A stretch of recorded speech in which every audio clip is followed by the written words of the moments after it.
What would you do if your husband emptied your bank account while you were holding your child's hand? Not metaphorically. Not eventually. I mean in real time.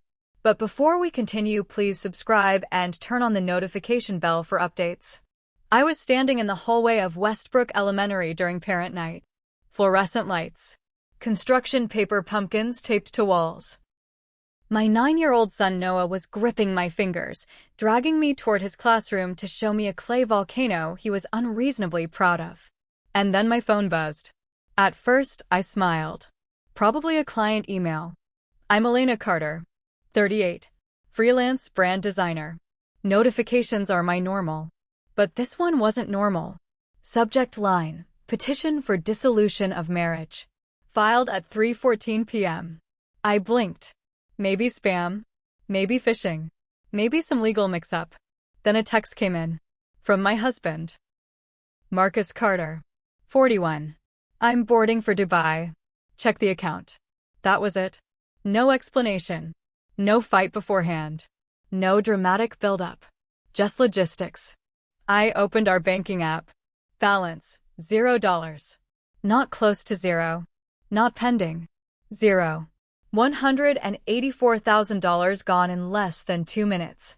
And my son was still holding my hand. He looked up at me and asked, Mom, are you okay? What would you have done in that moment? Cry? Collapse? Run to the parking lot screaming? I didn't. I typed one word. Received. And then I forwarded the court email. But not to him. I need you to understand something. This didn't start at that school hallway. It started months earlier. Quietly. Subtly. Administratively. Because betrayal rarely kicks the door down. It updates passwords. Marcus had been different for a while. Not cruel. Not distant. Just organized. Too organized. 6 months earlier, he insisted on simplifying our finances. He consolidated accounts. Moved investments. Changed login credentials for security. He said it casually. Efficiently. I trusted him. We'd been married 12 years. We had 1 child. A mortgage. Joint tax returns. Shared calendars. Shared passwords. Or so I thought. Here's something no one tells you. Financial betrayal hurts differently than emotional betrayal. It's not just heartbreak. It's destabilization. It's structural. It's someone pulling the floorboards out from under your feet while smiling at dinner. Dubai. Why Dubai? Marcus had mentioned international expansion at his tech firm. Nothing concrete. Just corporate jargon. Emerging markets. Middle East partnerships. The kind of phrases that float around but don't land. But filing for divorce at an airport? That's strategy. He timed it. 3:14 p.m. filing. 3:16 p.m. transfer. 4:05 p.m. international departure. Do you see it? He thought jurisdiction would complicate things. He thought distance meant delay. He thought landing in another country would buy him power. And maybe it would have. If I hadn't already been watching. Noah tugged my arm. Mom, can we go see my volcano? I swallowed. Smiled. Walked into his classroom like my life hadn't just detonated. Inside, other parents laughed. Teachers discussed reading levels. A PTA mom asked if I could bring juice boxes next week. And I nodded like nothing was wrong. Because here's the part that matters. The account Marcus emptied wasn't the only account. But he didn't know that. And the email he sent thinking he'd blindsided me? It triggered something he never anticipated. When I forwarded that court notice, it went to 3 people. A divorce attorney. A forensic accountant. And someone else. Someone Marcus would never expect. Why does that matter? Because by the time his plane touched down in Dubai, wheels screeching against runway asphalt, he believed he had already won. He thought I would panic. He thought I would beg. He thought I would be financially paralyzed. Instead, I drove home after parent night. Helped Noah with homework. Cooked pasta. Read him a chapter of his favorite adventure novel. Kissed his forehead. Then I sat at the kitchen table alone. Opened my laptop. And began executing a plan I had quietly set in motion 6 weeks earlier. You're probably wondering what changed 6 weeks ago. What did I find? Why didn't I confront him? And who exactly did I forward that email to? Because when Marcus turned his phone back on after landing in Dubai, he wasn't walking into silence. He was walking into consequences. But to understand how that happened, you need to know what I discovered in his car and why I said nothing. 6 weeks before the airport text, I found something that didn't belong to me. It was a receipt. Crumpled. Folded twice. Tucked between the passenger seat and the center console of Marcus' car. I wasn't snooping. I was looking for Noah's missing soccer cleat. The receipt was from a private banking office downtown. Not our usual branch. Not a casual stop. This was the kind of place you go when you're structuring something large. Something deliberate. The line that made my stomach tighten? International wire consultation, 90 minutes. Dated exactly 2 days before Marcus told me we should simplify our accounts. Coincidence? Maybe. But here's the thing about intuition. It doesn't scream. It whispers. That whisper said, pay attention. So I did. I didn't confront him. I didn't accuse him. I didn't even mention the receipt. Instead, I watched. Over the next week, Marcus became efficient. Not cold. Not cruel. Just efficient. He suggested consolidating retirement funds for better returns. He volunteered to handle quarterly taxes so you don't have to stress. He even offered to set up automatic mortgage payments to free up mental space. Doesn't that sound generous? It almost fooled me. Then he changed the passwords. All new security protocol, he said casually over dinner. Cybercrime's up. He leaned across the table and kissed my forehead. That's the thing about betrayal. It often looks like responsibility. I decided to test something. One afternoon while he was at work, I logged into our joint account. Or tried to. Access denied. Password changed. When I asked, he said, "Oh, I updated everything. I'll send you the new login." He didn't. 3 days passed. Then a week. You tell me, if nothing is wrong, why delay something that simple? That's when I pulled my credit report. Not because I was sure, but because I needed facts. And facts don't argue. There it was. A business credit line opened under his name only. Large limit. Recently activated. That wasn't illegal. We'd agreed he could expand his tech consulting division. But what unsettled me was the timing. The same week he restructured our joint assets. So I dug deeper. I combed through our last 3 years of tax returns. Screenshotted every investment statement I could access before access disappeared entirely. I downloaded mortgage documents, insurance policies, property deed copies. I became methodical, quiet, and invisible. Do you know what's powerful about silence? It makes the other person underestimate you. Marcus began acting warmer.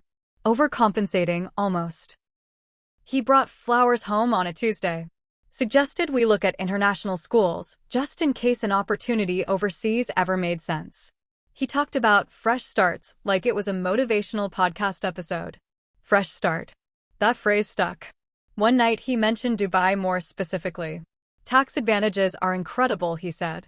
High growth market. It's temporary, of course. Just positioning. Temporary. Yet the receipt I found wasn't about positioning. It was about transferring. That's when I scheduled my own appointment. Not with a therapist. With an attorney. Rachel and Gwyn. 44. Calm voice. Direct eyes. No nonsense. I didn't walk in saying, my husband is planning to rob me. I walked in saying, if someone wanted to move marital assets quickly and file from another jurisdiction, what would that look like? She didn't blink. She outlined scenarios. Emergency filings. Temporary restraining orders. Asset freezes. And something else. Documentation wins cases. Emotion doesn't. So I documented. Every unusual transfer. Every email hinting at overseas relocation. Every message about account restructuring. Then I met with a forensic accountant, David Morales. 52. Meticulous.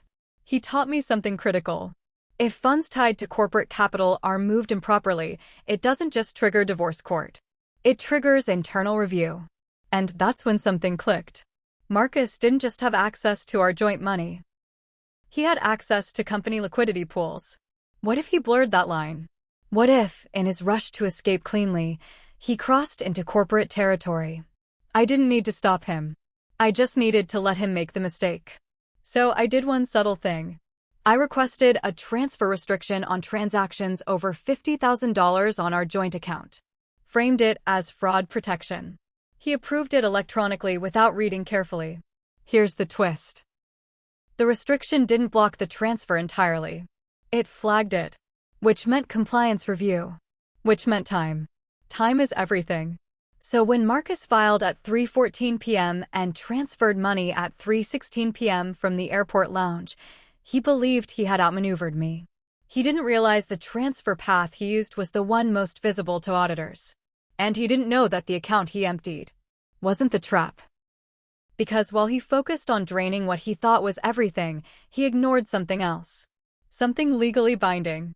Something that would activate the moment he landed. And when his plane touched down in Dubai and he switched his phone off airplane mode, he wasn't stepping into freedom. He was stepping into a chain reaction. But the real damage didn't start with the bank. It started with a phone call he never expected to receive.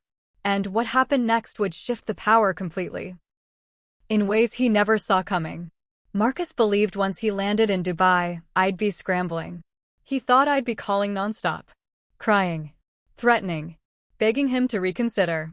Instead, when his plane touched down at 11:07 p.m. local time, and he turned his phone back on, he saw something very different. 47 notifications. 3 missed calls from his business partner. 2 from the company's compliance officer. 1 from an unknown international number. And a single message from me. Safe flight. That was it. No anger. No drama. Just 2 words. You have to understand Marcus. He thrives on reaction. He negotiates for a living. He expects resistance so he can overpower it. Silence unsettles him. But silence, when strategic, is lethal. While he was somewhere over the Atlantic rehearsing his clean break, I was at my kitchen table with Rachel and Gwen on speakerphone. The moment the divorce filing notification hit my inbox, Rachel filed an emergency response. Not emotional. Procedural. Temporary financial restraining order. Motion to preserve marital assets. Immediate disclosure demand. You'd be surprised how fast courts move when documentation is organized and timestamps are precise. And we had timestamps. 3:14 p.m. divorce filing. 3:16 p.m. 6-figure transfer. Same IP location. Airport Wi-Fi. Efficiency can look suspicious when it's too efficient. But here's where Marcus miscalculated. The funds he moved didn't transfer directly into a personal account. They went through a newly formed LLC, an entity created 3 weeks earlier. He assumed it looked like business restructuring. It didn't. Because David, the forensic accountant, had already mapped his company's shareholder agreement. And buried inside that agreement was a clause. Any executive moving capital exceeding a certain threshold without board disclosure triggered automatic compliance review. Marcus didn't just move marital money. He blurred corporate capital flow. And that's what triggered the second wave. When he turned his phone on, one of those missed calls wasn't from me. It was from his business partner, Adrian Cole, 43. And Adrian was not calm. Because once compliance sees a red flag, they freeze first and ask questions later. The receiving bank in Dubai flagged the incoming transfer for source of funds verification, which meant the money wasn't fully accessible, which meant Marcus wasn't standing in luxury freedom. He was standing in an airport arrivals lounge with restricted liquidity. Meanwhile, I was making Noah grilled cheese sandwiches. You want to know the strangest part? I felt steady. Not happy. Not vindictive. Just focused. Because panic is what he expected. But preparation is what he got. Around midnight my time, the first partial freeze hit. $129,000 marked pending review. The rest held under compliance audit. And then something even more interesting happened. Remember I said I forwarded that court email to someone unexpected? It wasn't just Rachel. It wasn't just David. It was Adrian's wife. Maya Cole, 39. She and I went to college together. Lost touch. Reconnected at a charity gala last year. Casual friendship. Until that night. when I forwarded the filing with a simple note. Thought you should be aware. Why? Because Maya owns minority shares in the company. And if corporate capital was being exposed to risk, she had every right to know. By the time Marcus cleared passport control, Adrian had already called him twice. By the time he reached baggage claim, compliance had emailed requesting documentation. By the time he stepped into a black SUV outside the terminal, his expansion fantasy was unraveling. He finally called me. No greeting. No apology. What did you do? Interesting question. I hadn't done anything illegal. I hadn't hacked accounts. I hadn't interfered. I simply activated systems. I responded, I said calmly. Silence on the other end. Then, you're overreacting. Am I? If filing for divorce and emptying a joint account from an airport isn't escalation, what is? He pivoted quickly. This is temporary. I had to protect assets. Protect them from who? From me? Or from the risk you created? He didn't answer that. Instead, he said something revealing. You weren't supposed to find out like this. Find out what? That question hung in the air. Because Dubai wasn't just business. It was relocation. Permanent. And someone was already there waiting. But Marcus wasn't thinking about that yet. He was thinking about frozen funds. About compliance review. About shareholder exposure. Because the unknown number that called him? That wasn't a telemarketer. It was corporate legal. And corporate legal doesn't call for minor misunderstandings. They call when liability is forming. While he was arguing with me across time zones, another notification hit his screen. Emergency hearing scheduled. Child custody determination pending. Temporary asset preservation granted. His breathing changed. And that's when I understood something. Distance doesn't equal control. It magnifies mistakes. Marcus thought Dubai was his clean break. But it was quickly becoming his containment zone. And just when he believed he could still negotiate his way out, his phone rang again. And this time, it wasn't from me. And what was said in that call would change the balance of power permanently in a way neither of us could undo.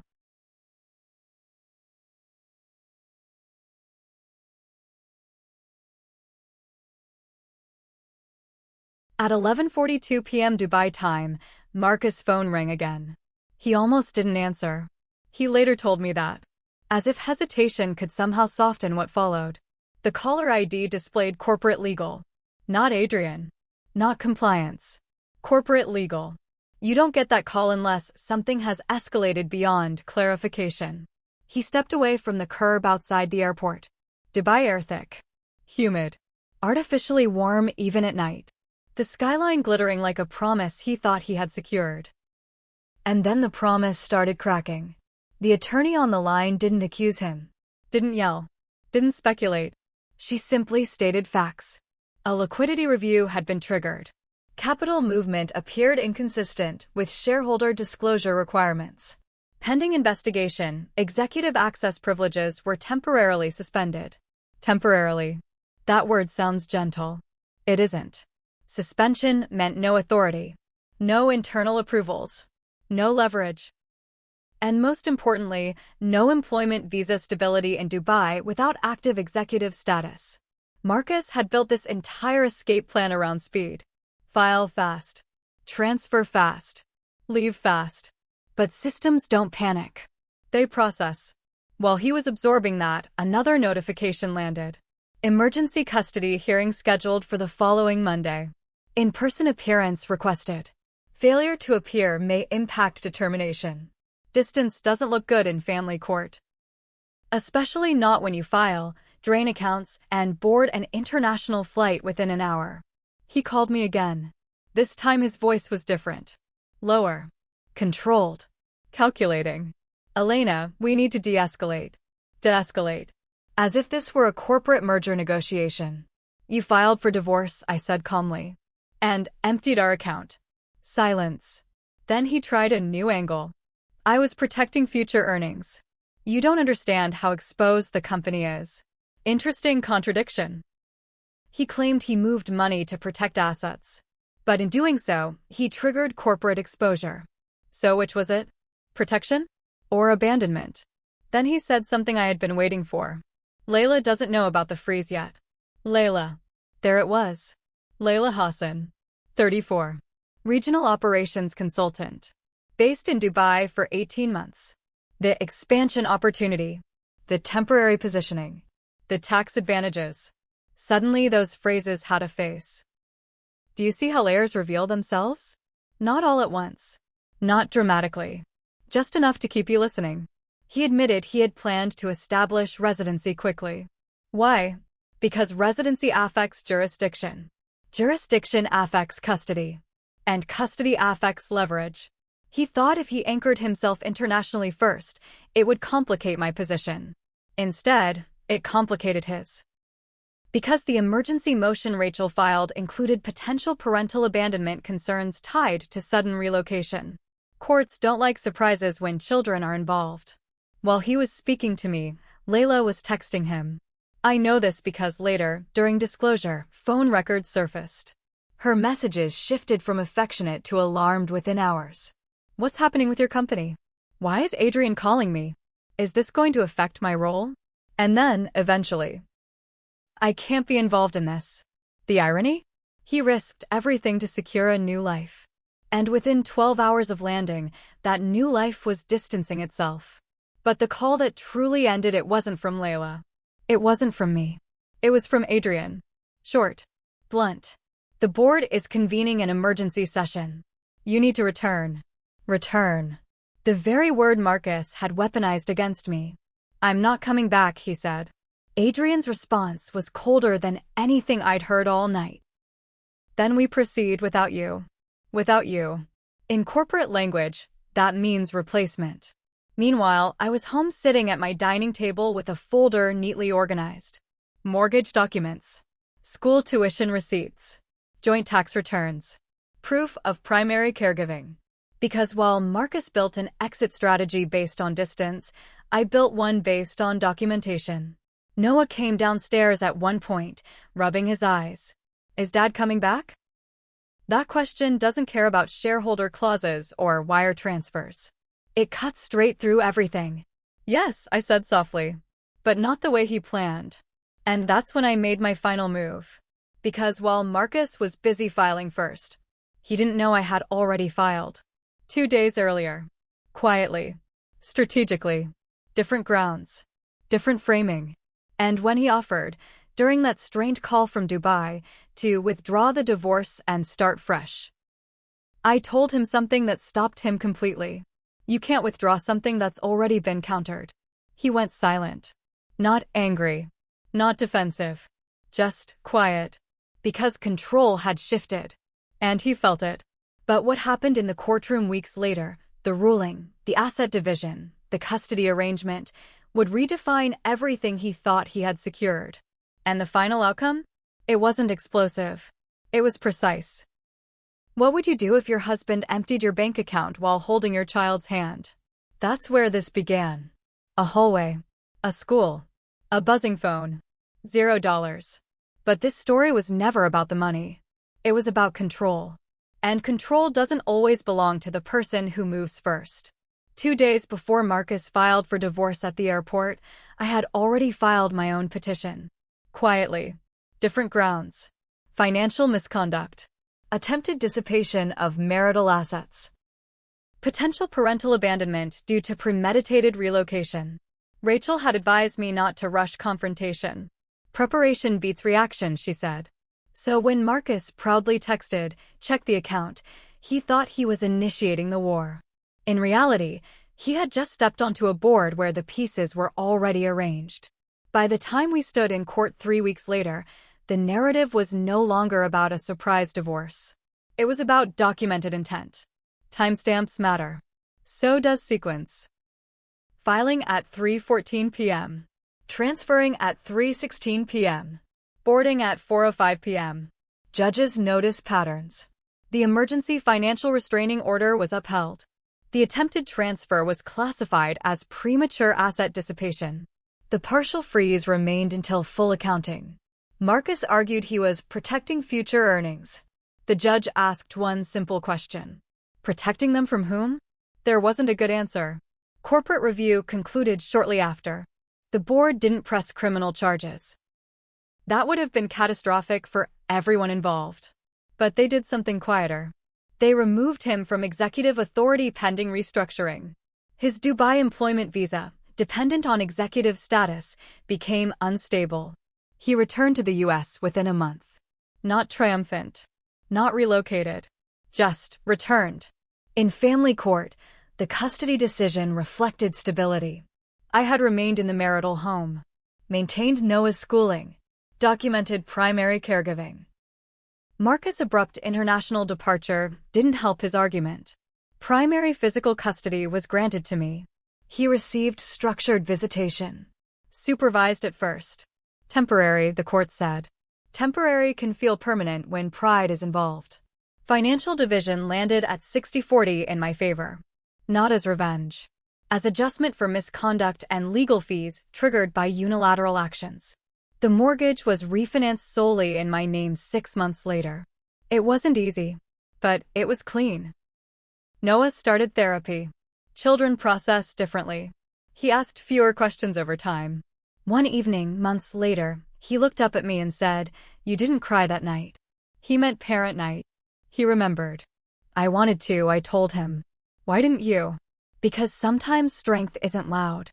Sometimes it's administrative. It's saving PDFs. It's making calls. It's forwarding emails to the right people. Marcus and I now communicate through a co-parenting app. Structured. Documented. Neutral. Layla? She transferred divisions within 3 months. Distance from controversy is corporate survival. And Marcus? He once told me during mediation, "I thought you'd fall apart." That's the part that stayed with me. Not the money. Not the affair. Not even the filing. The assumption. He thought silence meant weakness. He thought calm meant ignorance. He thought distance meant dominance. But here's what this taught me, and maybe what you need to hear. Silence can be preparation. Calm can be calculation. And sometimes the person who appears blindsided is the only one actually seeing clearly. When Marcus turned his phone back on in Dubai, he expected freedom. Instead, he saw compliance alerts, legal notices, board summons, custody hearings, a counterfiled divorce. He thought he was leaving me with nothing. He didn't realize I had already separated myself from his control long before the airport. If you're watching this and something in your life feels slightly off, a password change, a sudden restructuring, a conversation that sounds too polished, don't panic. Observe. Document. Ask questions quietly. Because betrayal rarely announces itself dramatically. It prepares paperwork. And so can you. So I'll ask you again. What would you do if your husband emptied your bank account while holding your child's hand? Would you react? Or would you respond? If this story made you think, comment what you would have done differently. Share this with someone who needs to hear it. And remember, the loudest move in the room isn't always the most powerful one. Sometimes the most powerful move is the one no one sees coming.